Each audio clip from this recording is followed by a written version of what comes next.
வணக்கம். இந்த பதிவில் ரிஷபம் ராசி நண்பர்களுக்கு இந்த வாரத்திற்கான ராசி பலன்களை இந்த பதிவில் நம்ம தெளிவாக பார்க்கலாம்.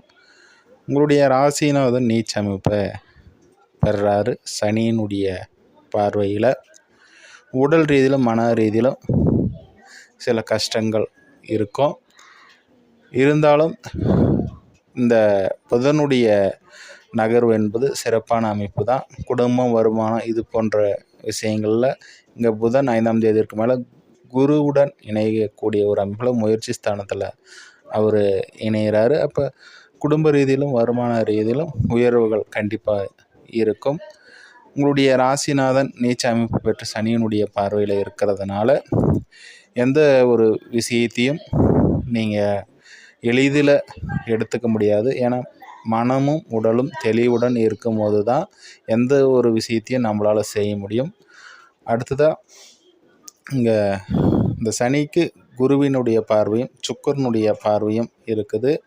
அதனால் உங்களுடைய தந்தை வழி மூலயமாகவும் மன ரீதியிலும் அதே போல் உங்களுடைய தொழில் செய்யக்கூடிய தொழிலாளர்கள் மூலயமாகவும் இது எல்லாமே நன்மை தரக்கூடிய ஒரு அமைப்பில் 11ஆம் இடத்தில் சனி வக்ரம் பெற்று குருவினுடைய பார்வை சுக்கிரனுடைய பார்வை பெறுவதெல்லாம் இதெல்லாமே சிறப்பான ஒரு அமைப்பு தான். 7ஆம் பாவாதிபதி செவ்வாய் உங்களுடைய ராசியிலேருந்து விலகி குடும்ப ஸ்தானத்தில் அமர்றாரு. ராசியிலேருந்து ஒரு பாவகிரகம் விலகுறது நல்ல அமைப்பு தான். கோபங்கள் குறையும். அதே போல் எதிர்மறையான எண்ணங்கள் விலகும்.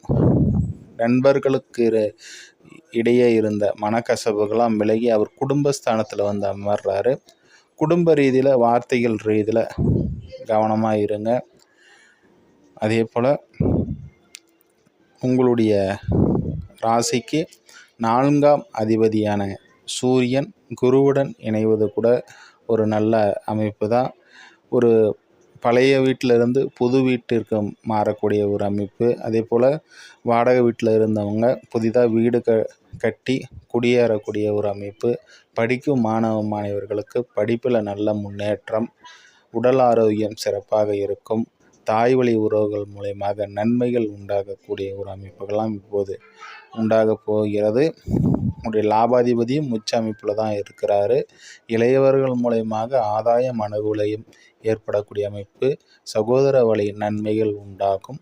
எடுத்த காரியங்கள் அனைத்தும் வெற்றி பெறக்கூடிய ஒரு அமைப்பாக இருந்தாலும் உங்களுடைய ராசிநாதன் வலுவிழக்கக்கூடிய ஒரு அமைப்பில் எதிலும் சற்று கவனமாக இருப்பது உடல் மற்றும் ஆரோக்கியம், மனது இது போன்ற விஷயங்களை கவனித்து கொள்வது ரிஷப ராசிக்காரர்களுக்கு இந்த வாரம் சிறப்பான வாரமாக அமையும். இன்னொரு பதிவில் சந்திப்போம். நன்றி, வாழ்த்துக்கள்.